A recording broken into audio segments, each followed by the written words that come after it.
The ballroom glowed with calculated splendor. Chandeliers spilled light across polished marble floors, each crystal drop shimmering like frozen fire. Laughter rose and fell in practiced rhythms, a chorus of wealth and privilege echoing off walls dressed in velvet and gold. It was the kind of place designed not just to welcome, but to remind you that you did not belong. At the center table, Vanessa Harrington reigned. Draped in a gown of molten silver, she leaned into her circle of friends, her smile sharp as a blade disguised in charm. They hung on her every word, their laughter following hers like obedient echoes. For Vanessa, this was not merely a gala, it was a stage, and tonight she had scripted a cruel performance. "Can you imagine?" she said, her voice sugar-laced but dripping venom. "A single father, in this room, among chandeliers worth more than his house. Oh, it will be unforgettable." Her companions chuckled, hiding malice behind delicate glasses of champagne. The single father in question was Connor Hayes, a mechanic, widower, and father to a 7-year-old girl. To Vanessa, he was an easy target, a symbol of everything beneath her polished world. She had extended the invitation herself, voice dripping with false sweetness. "Of course you should come. It will be fun." Her friends laughed again, already savoring the humiliation they imagined. The grease-stained hands fumbling at crystal glasses, the awkward silence of a man surrounded by people who measured worth in diamonds and titles. Vanessa leaned back, her earrings catching the light. "He'll come. Men like that always do. They're desperate to prove they belong, even when they don't." Across the city, Connor Hayes sat at a kitchen table scarred with years of homework, spilled cereal, and late-night repairs. His daughter Riley scribbled with crayons beside him, her coloring book filled with skies and airplanes. The invitation lay folded on the table, a joke disguised in gold lettering. He knew what it was. He knew what she wanted. But then Riley looked up at him, her wide eyes unclouded by the world's cruelty. "You should go, Daddy. You always tell me not to be afraid of people who laugh." Connor swallowed hard. He had faced storms, loss, and years of quiet struggle, but nothing felt as heavy as the thought of walking into that room. Still, the choice had been made, and when the ballroom doors finally opened that night, every polished head turned, the music faltered, conversations died. Connor Hayes had arrived. The laughter began long before the night of the gala. Vanessa Harrington knew how to seed a rumor like a gardener planting vines. Once rooted, they spread everywhere. By Monday morning, whispers laced through coffee lounges and boutique salons. "Did you hear? She invited him, that single dad." The words were always softened with polite chuckles, but the cruelty lay just beneath. Some imagined the scene already, grease-stained hands clutching at wine glasses, a cheap suit wilting under the glow of chandeliers. Others speculated he would never dare to come at all, and that too would amuse them. To Vanessa, either outcome promised entertainment. By Tuesday, the story had reached the high school gates, where Riley Hayes clutched her father's hand. She heard fragments, parents muttering, voices sharp with disbelief. "That man." At the Meridian Gala, a mother whispered with a smirk, "I hope he knows which fork to use." Connor squeezed Riley's hand gently, ushering her toward the car before she could ask questions. But her eyes were bright, always noticing more than he wished. That night, over mac and cheese at their kitchen table, the invitation still lay on the counter like a golden taunt. Connor stared at it for a long time, jaw set, before Riley spoke. "Daddy, are we going?" Her voice was light, almost careless, but her gaze held the same seriousness he had seen the day she asked why Mum wasn't coming home. He ran a hand over his tired face, rough with stubble, and forced a smile.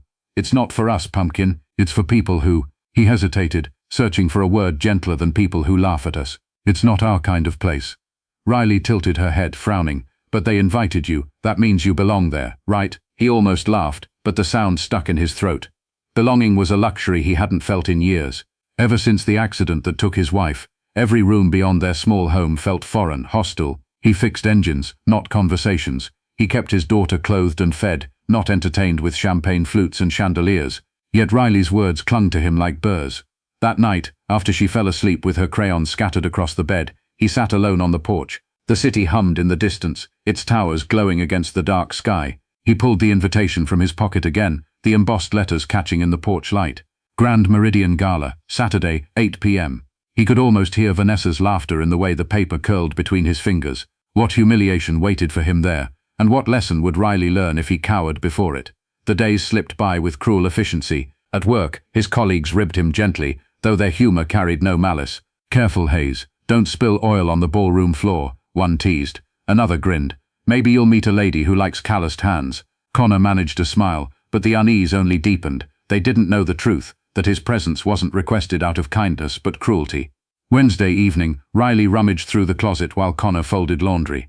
"What about this one?" she asked, holding up a jacket he hadn't worn in years. It still smelled faintly of cedar, though the elbows were worn, the fabric a little faded. "That's not gala material," he said, shaking his head. "Looks nice to me," she replied simply, shrugging before draping it across the chair.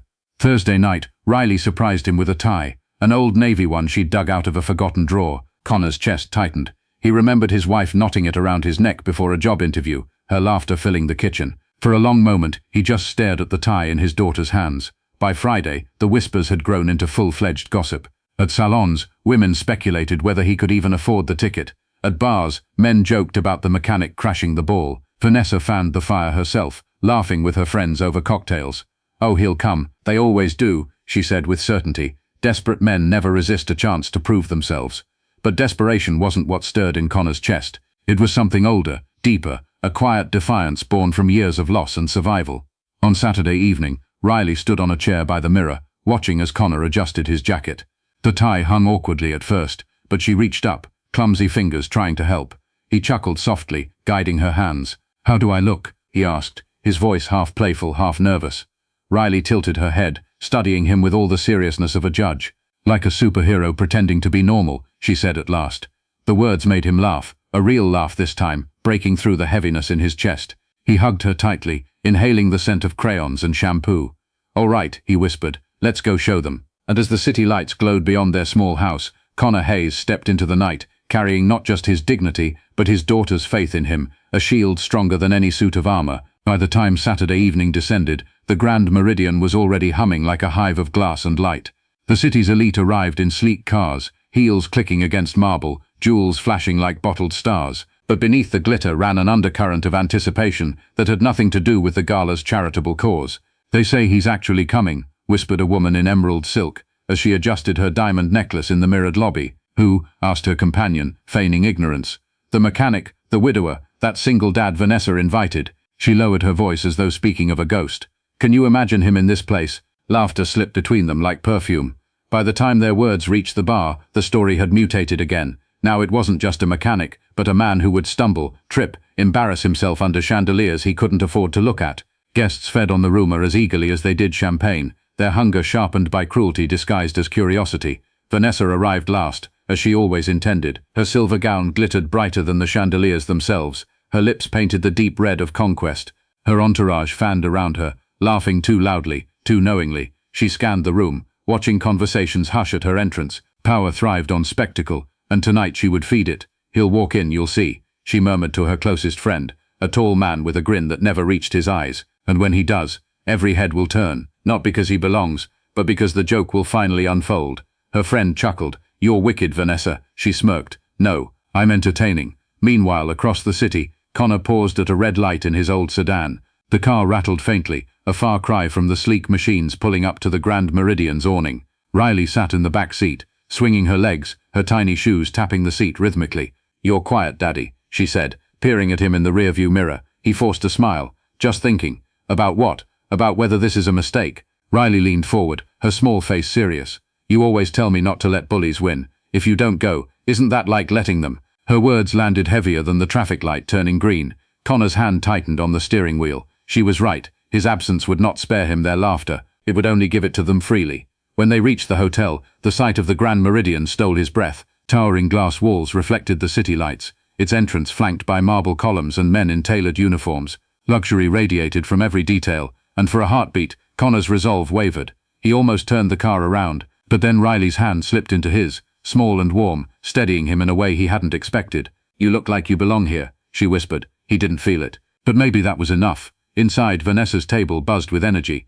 Rupert, one of her more cynical companions, had already placed bets on whether Connor would even show. 500 says he stays home polishing wrenches, he drawled, sipping his whiskey. Another laughed. 1,000 says if he does come, he leaves within 10 minutes. Men like that don't last under chandeliers. Vanessa silenced them with a smile, her eyes never leaving the door. "Patience," she purred. "The best shows take time." The master of ceremonies raised his voice, welcoming guests as the orchestra swelled. The first course was being served, the air fragrant with roasted herbs and wine. Yet half the room's attention remained fixed on the entrance, hungry for spectacle. In the lobby, Connor adjusted the cuffs of his faded jacket, his breath shallow. Around him, men in tuxedos strode past without a glance. Women in gowns swept by in perfumes that made the air feel heavy. His reflection in the gilded mirror looked out of place, a smudge on polished glass. "Daddy." Riley tugged his hand gently. "Yes, Pumpkin. Remember what you said. Bullies don't get to win." His throat tightened. He crouched to meet her eyes, brushing back a stray lock of hair. "I don't know what's going to happen in there, but whatever it is,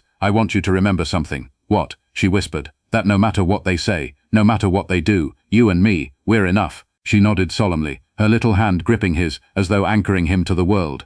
The doorman stepped forward, his gloved hand reaching for the heavy golden handles. Connor inhaled once, deeply, filling his lungs with courage that tasted like fear. Inside, the chatter swelled. Glasses clinked. Vanessa's laughter rang sharper than the violins. Every head turned at the faintest creak of the doors. And then, with a sweep of polished brass and crystal light, the ballroom doors opened. Silence fell. Connor Hayes stepped inside. The chandeliers blazed above like frozen constellations, casting golden fire across the marble floor. Conversation faltered as Connor stepped through the doorway, Riley's small hand folded in his. The room that had been loud with laughter a moment before seemed to choke on its own voice. Forks stilled, glasses hovered halfway to lips, and eyes widened in disbelief. It wasn't just that he was there, it was how he carried himself. The jacket may have been worn, the tie old, but he wore them with the unstudied dignity of someone who knew weight heavier than fabric. He walked not with arrogance, but with quiet steadiness, every step measured, every breath sure. Riley clutched his hand, her crayon-stained fingers a jarring but pure contrast against crystal and silk. Vanessa's smile froze, brittle as glass about to shatter. She had expected a spectacle, a stumble, perhaps even cowardice. What she saw instead unsettled her. Connor didn't slouch, he didn't fumble, he didn't even glance nervously at the grandeur surrounding him. He simply walked forward, a man who had survived storms far worse than chandeliers. Whispers broke the silence first, like wind rustling through brittle leaves. "Is that him? My God, he actually came. Look at the little girl." The orchestra faltered, then recovered, filling the void with strings that felt almost mocking in their softness. Connor's eyes scanned the room, catching fragments, raised brows, smirks, and a few faces already softened with something closer to respect. He felt Riley's grip tighten, her small chin lifted high, as if she too refused to cower. Vanessa leaned toward Rupert, her nails biting into her champagne glass. "Smile," she hissed through clenched teeth. "Do not let them see." Rupert obeyed, but his grin was strained, uncertain. "Doesn't look as pathetic as I thought," he muttered. Connor reached the center of the room, and for the first time Vanessa's gaze locked with his. She raised her glass, her voice carrying just enough to ripple through nearby tables. "Well, Mr. Hayes," she said sweetly, "what a surprise. I almost didn't believe you'd come." Her circle chuckled, but the sound rang hollow against the hush of the crowd. Connor inclined his head politely, his voice steady. "You invited me. I thought it would be rude not to." The words hung heavier than champagne bubbles, slicing through the pretense of laughter. Vanessa's smile twitched, but she recovered quickly. "How thoughtful of you." The master of ceremonies, desperate to restore order, stepped forward. "Ladies and gentlemen, please take your seats. Dinner is about to be served." Connor guided Riley toward the long tables draped in silk. The host, flustered, tried to usher the child toward a side arrangement, but Connor's voice carried firm and calm. "She stays with me." A ripple passed through the room. A child among chandeliers. Vanessa nearly choked on her wine, but the maitre d', sensing the quiet strength in Connor's tone, simply nodded and pulled out a chair beside him. Riley climbed into it with wide eyes, her little legs swinging above the marble floor. The first course arrived. Delicate plates of salmon and herbs set before guests who had spent more time mocking than eating. Connor thanked the server quietly, cutting Riley's portion before his own. His simple gesture, a father tending his daughter, unsettled the table more than arrogance ever could. Vanessa struck first. Her fork clinked against porcelain as she leaned closer, her smile laced with poison. "Tell me, Mr. Hayes," she purred, "do you often dine in places like this, or is tonight an exception?" Around her polite laughter flickered like candles in wind. Connor met her gaze evenly. "No, not often," he admitted. "But food tastes the same no matter where you eat it. What changes is how you treat the people around the table." The laughter faltered. A few guests shifted uncomfortably. Riley looked up at her father, pride shining in her small face. Rupert tried to cut the tension with a chuckle. "Well said, but surely you must feel out of place." Connor took a sip of water, unhurried. "Out of place? No. I may not wear suits every day, but I've worked hard for everything I have. That's enough for me." He set the glass down gently. "Belonging doesn't come from chandeliers." The words spread like wildfire. Some smiled discreetly, others avoided eye contact, their discomfort betraying how deeply the remark had struck. Vanessa's jaw tightened, her golden smile cracking just slightly. She leaned closer, her voice rising just enough to reach the next table. "But surely you realize, Mr. Hayes, that you are here tonight only because of..." Connor's gaze did not waver. He turned his eyes toward Riley, who watched him anxiously, then back to Vanessa. "If that's what you think," he said softly, "then perhaps you don't understand what charity truly is." The silence was sharp, edged with unease. The orchestra played on, but the air belonged to Connor Hayes. And though Vanessa still smiled, Though Rupert still smirked, the balance in the room had begun to shift. Dinner unfolded beneath chandeliers that gleamed like frozen suns, each course arriving with the precision of a performance. Silver cutlery clinked, glasses chimed, and yet every sound felt muted compared to the undercurrent pulling at the table where Connor Hayes sat. Vanessa Harrington, draped in silver and venom, could not let silence have its way. Silence belonged to him now, and she could not allow it. She leaned forward, her smile glittering as dangerously as her diamonds. "So, Miss Hayes," she began, her voice rising just enough for nearby tables to hear, "tell us, what exactly does a man like you do?" Her companions chuckled quietly, the question designed to strip dignity with feigned innocence. Connor set down his fork calmly. Riley watched him anxiously, but he offered her the smallest smile before answering. "I fix things," he said simply. The words, plain as they were, struck deeper than Vanessa expected. A murmur passed along the table. Fixing things. It sounded honest, grounded, and in that honesty lay more strength than all the practiced boasts she had grown up with. Vanessa pressed harder. "How admirable," she drawled, tilting her glass. "But surely, in a room like this, one must feel a little underdressed." Eyes flickered toward Connor's jacket, the tie too old to be fashionable. Riley's small hand slipped into his beneath the table, her grip a lifeline.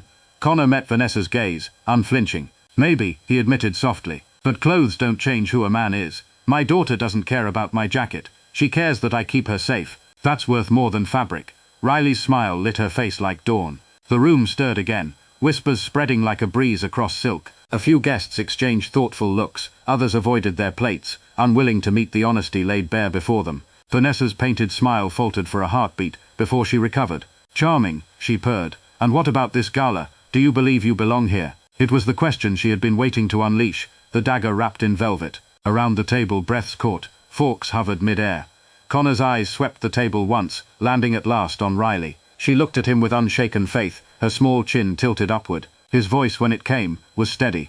"Belonging isn't granted by chandeliers or gowns," he said quietly. "It's earned by how you treat people. And tonight, I belong because my daughter is beside me. Wherever she is, that's where I belong." The silence that followed was suffocating, but not for him. For Vanessa, her smirk faltered, the poison in her smile tasted bitter now. Around them, the spell of cruelty she had cast began to fracture.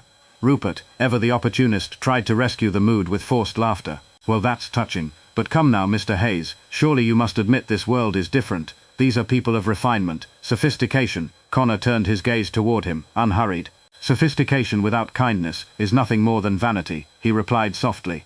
"I've seen more dignity in a garage than I have in some marble halls." A ripple moved across the room, gasps, murmurs, the faintest applause quickly stifled. Riley's eyes sparkled as though she understood everything, even if the words were too big. Vanessa gripped her knife a little too tightly, her laughter ringing sharp and brittle. "So noble," she mocked. "But tell me, Mr. Hayes, what makes you think anyone here respects that?" Connor's answer was not for her. He looked down at Riley, brushing her hair gently back from her forehead. "Because the only respect that matters to me is right here," he said softly. Riley's cheeks flushed pink, her smile trembling with pride. For the first time Vanessa's mask cracked, her voice sharpened, pitched higher than she intended. "You think you're clever, don't you? You think one quiet speech makes you equal?" The table stiffened. Her friends shifted uncomfortably, sensing desperation behind her words. The mockery that had seemed so effortless earlier now rang forced, brittle. Connor did not raise his voice. He never needed to. "No," he said gently. "I don't think I'm equal to anyone here. I think we're all already equal, whether you choose to see it or not." It was the simplest truth, and in its simplicity lay a power that silenced even the cruelest laughter. The orchestra swelled in the background, strings rising as if to underscore the shift. Conversations at neighboring tables faltered. People who had expected spectacle found themselves staring at dignity instead. Vanessa tried to laugh again, but the sound cracked. Her silver gown shimmered under chandeliers, but for the first time, it seemed gaudy, heavy, out of place. Connor sat back, cutting Riley's salmon into smaller pieces, his hands steady. He didn't bask in the silence, he didn't gloat, he simply existed as he always had, a father doing his duty, unshaken by cruelty. And that, more than anything, unsettled Vanessa Harrington. The air in the ballroom had shifted, though Vanessa refused to acknowledge it. She lifted her glass again, her laughter pitched high, forced, slicing through the tension like broken glass. "How poetic," she sneered, "a single father lecturing us on dignity. Truly, this gala is full of surprises, a A few nervous chuckles followed, but most guests had grown quiet. Their eyes no longer clung to Vanessa's silver gown or her carefully sharpened words. They lingered instead on the man who sat calmly at the table, cutting his daughter's food as though the chandeliers didn't exist. Connor didn't answer her this time. Silence was his weapon, and it struck harder than any insult. Riley leaned against him, whispering something small that made him smile, and the intimacy of the moment, simple, unpolished, real, radiated through the hall in a way that wealth never could. Vanessa's chest tightened. She needed to reclaim the room, to remind them who commanded attention. She set down her glass with a sharp clink, her smile snapping back into place. "Tell me, Mr. Hayes," she pressed, voice sweet with venom. "Is it true you spend your evenings covered in grease? That while the rest of us are signing contracts, you're elbow deep in engines." The cruelty drew a few gasps, but before Connor could respond, another voice rang out, deep, steady and commanding. "Engines, yes. And if I recall correctly, they were engines that saved lives." The crowd turned. At the far end of the table, an older man rose to his feet. His hair was silver, his suit immaculate, but it was his presence that silenced the room. Ambassador Thomas Caldwell, a diplomat with a reputation that stretched across continents, fixed Vanessa with a gaze that cut sharper than diamonds. "I know this man," Caldwell continued, his voice carrying across the hall. "Connor Hayes, United States Air Force 401st Maintenance Division. The man who kept squadrons in the sky when storms would have brought them down. I watched pilots place their trust in him without hesitation, because they knew if Hayes touched an engine, it would carry them home." The ballroom stilled. Even the orchestra faltered. Vanessa's smirk collapsed like wet paper. Connor's jaw tightened, his hand resting lightly on Riley's shoulder. "That was a long time ago," he murmured. But Caldwell shook his head firmly. "Time does not erase character. I remember you, Hayes. You weren't just a mechanic. You were the reason missions returned. And when your wife passed," Caldwell's voice softened, "you carried yourself with the same quiet strength you always had. You did not break." Gasps rippled through the hall. Guests turned, whispering rapidly, their eyes darting between Connor and Vanessa.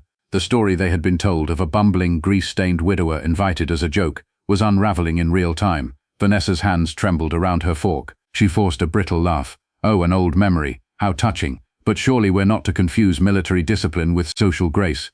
Caldwell's eyes narrowed. "Grace has nothing to do with chandeliers. It lives in how a man carries himself, and tonight Hayes has shown more grace than this entire table combined." Applause began softly, hesitant, then grew louder, spilling across the room in scattered bursts. Guests who had come to sneer now nodded in approval, their gazes warmed with respect. Even those too proud to clap whispered amongst themselves, their judgments reshaped. Riley's cheeks glowed pink as she looked around, her small voice cutting through the clamor. "That's my daddy." It was innocent, unpolished, and it broke the last thread of mockery left in the air. Smiles spread across faces that had moments before been sharpened with cruelty. Someone even laughed softly, not at Connor but with joy at the child's pride. Connor squeezed Riley's hand gently, his throat tightened, but he held his composure, bowing his head slightly toward Caldwell.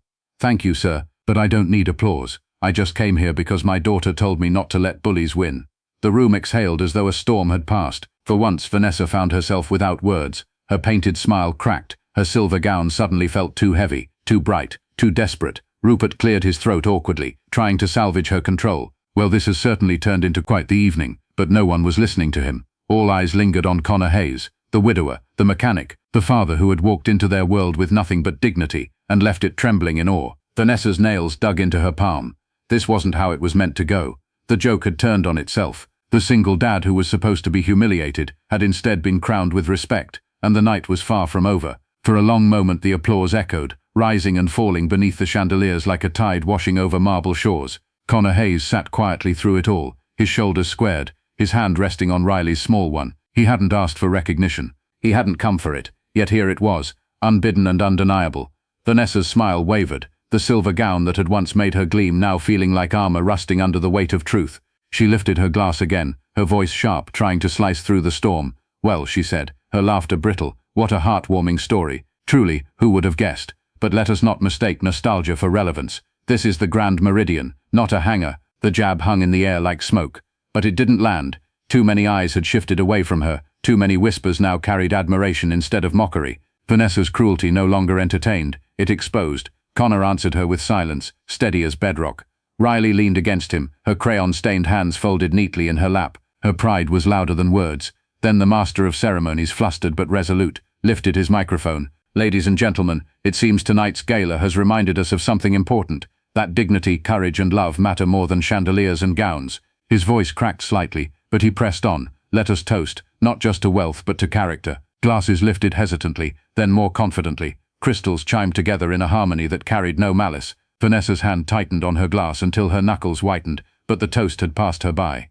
At the far end of the room, Ambassador Caldwell raised his glass highest, his eyes fixed on Connor. To those who fix what others think is beyond repair, he said. The words rang like a benediction. Connor bowed his head slightly, humbled, his throat too tight to answer. Riley, however, whispered loud enough for nearby tables to hear. To my daddy. Laughter rippled again, but this time it wasn't cruel. It was warm, genuine, softened by admiration. Guests smiled. Some even dabbed at their eyes. Vanessa's world cracked. The power she'd wrapped herself in had evaporated, leaving her bare beneath the chandeliers. She leaned close to Rupert, her voice a hiss. This wasn't supposed to happen. Rupert shifted uncomfortably, his smirk gone. Then perhaps you underestimated him, he muttered. Her fork clattered against her plate. She wanted to spit venom, to claw back control, but her words felt thin in her throat. For the first time in years, Vanessa Harrington's presence did not command the room. Connor sat quietly, speaking only when Riley tugged at his sleeve to ask questions about the silverware, the chandeliers, the music. He answered her patiently, with the same gentle steadiness that had silenced a hall of elites. One by one, guests rose from their seats and found their way toward him. A banker extended his hand. Mr. Hayes, it's an honor. A woman in pearls leaned down to smile at Riley. You must be very proud of your father. Riley beamed, cheeks flushed with joy. Connor shook hands awkwardly, his humility intact, each gesture filled with the quiet grace Caldwell had praised. He wasn't used to being admired. He didn't seek it, but he carried it with dignity all the same. Vanessa sat rigid, her hands clenched in her lap. She had wanted to humiliate him, to paint him small against a backdrop of grandeur. Instead, she had painted herself, shallow, cruel, transparent. The orchestra resumed its melody, softer now, sweeter. Guests drifted back to their conversations, but their eyes lingered on Connor Hayes, the mechanic who had walked into their ballroom and left it changed. Riley tugged at her father's arm, whispering, "Daddy, they're clapping for you." He shook his head gently, brushing her hair back. "No, pumpkin. They're clapping because you reminded me not to be afraid." Her smile was brighter than the chandeliers. When the night wound down, Connor rose from his seat. He thanked the servers, nodded politely to Caldwell, and led Riley toward the golden doors. The crowd parted without being asked. No one laughed. No one whispered. They simply stepped aside, as though honoring something they had nearly missed. Vanessa watched him go, her glass trembling in her hand. The trap she had set had become her own snare, and Connor Hayes, the man she had invited to be mocked, had walked out not humiliated, but exalted. On the marble steps outside, the night air was cool, the city alive with lights. Riley slipped her small hand into his. "Did we win, Daddy?" Connor smiled faintly, gazing up at the glowing towers. "We didn't come here to win," he said softly. "We came here to stand." And as they disappeared into the night, hand in hand, the gala buzzed with one undeniable truth. Dignity could not be mocked. Not tonight. Not ever. In the days that followed, the gala became more than an evening. It became a story told and retold in hushed tones across the city, not of chandeliers, gowns, or golden gowns that glittered under lights, but of a single father who walked into a room built to shame him and walked out carrying respect that no wealth could buy. The footage spread online, shaky clips from guests who couldn't resist recording the moment silence fell. Strangers watched and whispered, "Who was he?" They replayed the scene of a little girl clutching her father's hand, of a man sitting steady under mockery, of an ambassador raising his glass in his honor. Headlines called it "The Night Dignity Took the Stage." But Connor Hayes didn't read the articles. He didn't care for the chatter. For him, the real victory was quieter. The way Riley looked at him differently now, not just as her father, her protector, but as her hero. 8 months later, Connor stood with Riley at a small park near their home. The air was filled with the laughter of children, the smell of roasted peanuts drifting from a nearby stand. Riley's friends ran circles around them, and she called out proudly, "This is my dad." Her words were simple, but her smile carried the weight of everything that night had given them. Connor chuckled, lifting her onto his shoulders as she pointed at kites soaring in the distance. To anyone else it was an ordinary Saturday. To him it was everything. In his pocket, the invitation to that gala still remained, folded and worn. A cruel jest turned into a reminder that dignity cannot be mocked, that strength does not shout, and that sometimes the smallest hand can anchor the heaviest heart. The city would forget, eventually. They would move on to the next headline, the next story, but for one single dad and his daughter, the lesson was carved forever. That belonging is not granted by chandeliers or silver gowns. It is found in love, in courage, in refusing to bow to cruelty. And when a father stood tall for his daughter, even a room full of laughter had no choice but to fall silent. If you believe that dignity can outshine cruelty, that love between a parent and child is stronger than mockery, then this story is for you. Like this video if it touched your heart. Share your thoughts in the comments. What moment stayed with you most? And don't forget to subscribe for more cinematic emotional storytelling that reminds us, in a world that mocks, love always wins.